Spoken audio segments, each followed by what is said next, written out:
Shri Balaji tractors and Motors मध्ये कोणताही tractor खरेदी करा आणि मिळवा हमखास बक्षीस। तर मग विचार कसला करताय, आजच आपला ट्रॅक्टर घरी आणा। आमचा पत्ता पुणे नाशिक हायवे, कुकडी कॉलनी, नारायणगाव, तालुका जुन्नर, जिल्हा पुणे। माझ्या 63व्या वाढदिवसाच्या निमित्तानं महाराष्ट्राच्या कानाकोपऱ्यातून या ठिकाणी मला शुभेच्छा देण्यासाठी जे लोक या ठिकाणी आले, त्यामध्ये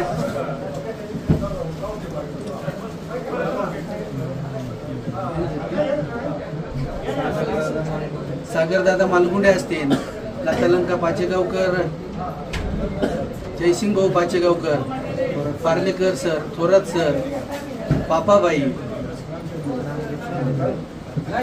नांगरे, असे अनेक महाराष्ट्राच्या कानाकोपऱ्यातून या ठिकाणी लोक आले। मी खरं माझं भाग्य समजतो का मला हा एवढा चाहता वर्ग मिळाला। मी नेहमी म्हणतो, आपण तुम्ही दुसऱ्याला मोठं करा, तुम्ही आपोआप मोठं होत आहे। विचार बदला म्हणजे नशीब बदलेल, ही आमची ब्रीद वाक्य आहे, ती मला नेहमी खरी होताना दिसत आहेत। आम्ही ज्या ज्या वेळेस बाहेरगावी जातो, सातारा, सांगली, या संपूर्ण महाराष्ट्राच्या दौऱ्यावर जातो, त्यावेळेस इतके भरभरून त्या ठिकाणी आमच्यावर प्रेम करतायत। आम्ही नेहमी सातत्याने पलूस, सातारा, सांगली या ठिकाणी जात असताना त्या ठिकाणी पार्लेकर सर असतील, पापाबाई जमादार असतील, गुलाबराव बोरगावकर यांची चिरंजीव, आमची फार खातरजमा त्या ठिकाणी केली जाते। ज्या ज्यावेळेस आपल्या पूर्व भागात काही कार्यक्रम असतील, त्यावेळेस ही सर्व मंडळी या कार्यक्रमाला प्रतिवर्षी या ठिकाणी उपस्थित राहते।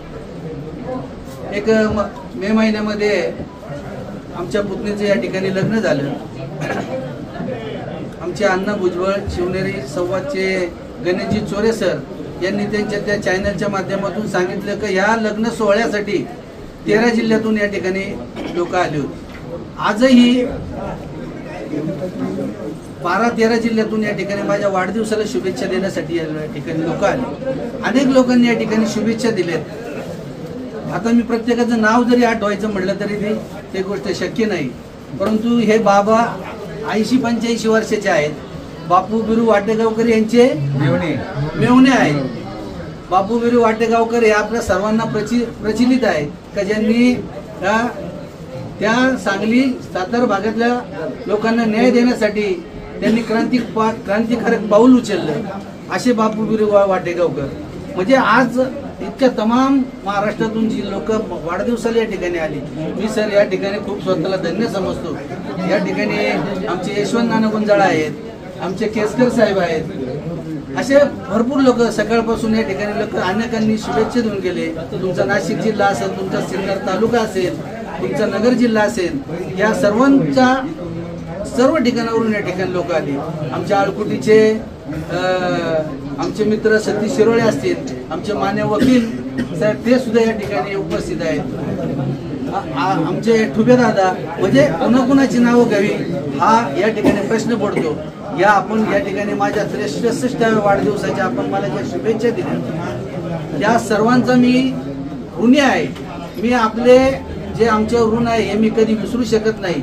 माझ्याकडून प्रतिवर्षी किंवा माझ्या आयुष्यात मी जोपर्यंत आहे तोपर्यंत मी प्रामाणिकपणे आपल्या सर्वांची या ठिकाणी सेवा करण्यास कटिबद्ध आहे, हा शब्द मी या ठिकाणी तुम्हाला नक्की देतो। परंतु हे सर्व करीत असताना माझं जे महाराष्ट्रभर नाव झालं, त्यात माझी साईकृपा नागरी सहकारी पतसंस्था हिचा सुद्धा मोठा मोलाचा वाटा आहे। आणि त्याही उपर जाऊन सांगतो का, ज्या महाराष्ट्राने मला या ठिकाणी नाव दिलं ते महाराष्ट्राचे संगीतरत्न दत्ता माडिक पुणेकर, ज्यांनी त्यांच्या गाण्याने महाराष्ट्राला वेड लावलं। संगीतरत्न दत्ता माडिक पुणेकर सर, गुलाबराव बोरगावकर, या 2 नावांनी मला महाराष्ट्रात प्रसिद्धी मिळवून दिली। या 2 नावांना मी माझ्या आत्ताच्या या वाढदिवसाच्या निमित्त त्यांना शतशः नमन करतो आणि सर्वांना या ठिकाणी सर्वांचे आभार मानून या ठिकाणी सर्वांना खूप खूप शुभेच्छा देतो।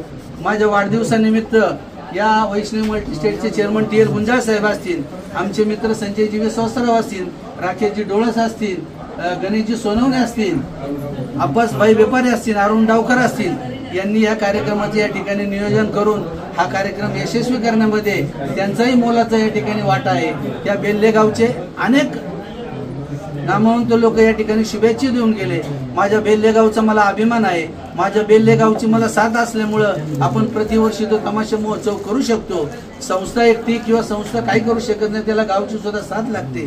तशी माझ्या गावची मला या साथ असल्यामुळं हा बेल्लेगावचा तमाशा महोत्सव होतोय.